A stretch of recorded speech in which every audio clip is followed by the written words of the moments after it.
اس پیر کے گھر میں فوتگی ہو جائے تو پیر کے گھر میں غم کے موقع پہ بھی سنت نظر آئے، اس پیر کے گھر میں شادی آ جائے تو شادی کے موقع پہ بھی سنت نظر آئے، اس پیر کے گھر کے اندر قدم رکھو تو تمہیں سنت کی اتباع نظر آئے۔ ایسے نہ ہو کہ پیر کے اپنے گھر میں شادیاں ہوں تو ڈھول باجے ہوں، وہاں رقص ہو رہے ہوں، وہاں قوالیاں ہو رہی ہوں، پیر خود بیٹھا ہوا ہو، مرید بھنگ پی رہے ہوں، چرس پی رہے ہوں، ناچنے والے ناچ رہے ہوں، گانے والے گا رہے ہوں۔ جو پیر خود گانے سے نہیں بچتا، جو پیر خود اللہ کی معصیت سے نہیں بچتا، جو پیر خود نماز نہیں پڑھتا، وہ دوسروں کے لیے کیا فائدے کی بات کرے گا؟ اب دیکھ لو ہمارے یہاں پیروں کا کیا حال ہے۔ ہمیں تو اتنا تجربہ نہیں، لیکن آپ میں بہت سارے بیٹھے ہیں جو یہ دنیا دیکھ کے آئے ہوئے ہیں۔ دوسری شرط یہ کہ وہ پیر متبع سنت ہو۔ اب تیسری شرط میں بیان کرنے لگا ہوں، ذرا دل پہ ہاتھ رکھ لو۔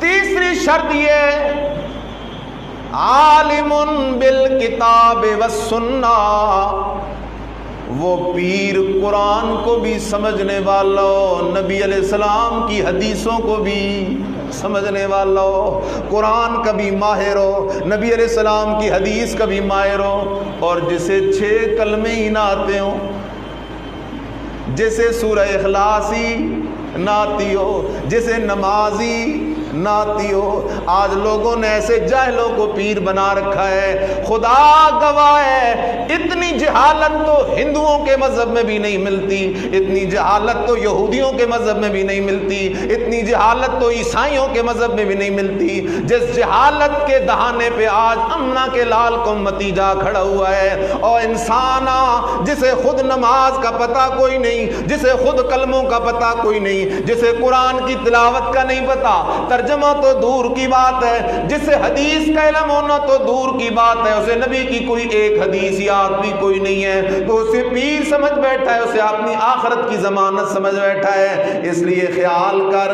پیر کی تیسری شرط یہ ہے کہ اسے قرآن بھی آتا ہو، نبی علیہ السلام کی حدیث بھی آتی ہو۔ مل جائے گا پورے ملک میں کوئی ایسا؟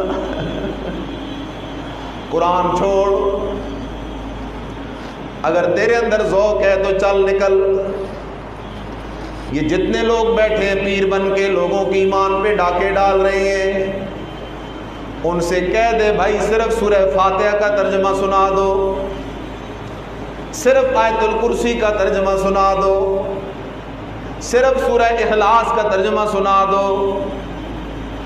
پیر کی تیسری شرط یہ ہے کہ وہ قرآن کو بھی جاننے والا ہو اور نبی علیہ السلام کی احادیث کو بھی، بولو بولو، حدیث کو بھی۔ کیوں؟ اس لیے کہ علاج وہ کر سکتا ہے جو خود ڈاکٹر ہو، ڈاکٹر ہوگا تو علاج کرے گا، اگر ڈاکٹر ہے ہی نہیں تو پھر علاج نہیں کر سکتا۔ اسی طرح وہ پیر اصلاح کر سکتا ہے جسے قرآن اور حدیث کا علم ہو، کیونکہ وہ قرآن اور حدیث کے ذریعے لوگوں کی اصلاح کرے گا، کسی کو قرآن سنائے گا، کسی کو حدیث سنائے گا۔ جب اس دنیا میں سب سے بڑا پیر آمنہ کا لال آیا ہے سیدنا محمد الرسول اللہ صلی اللہ علیہ وسلم،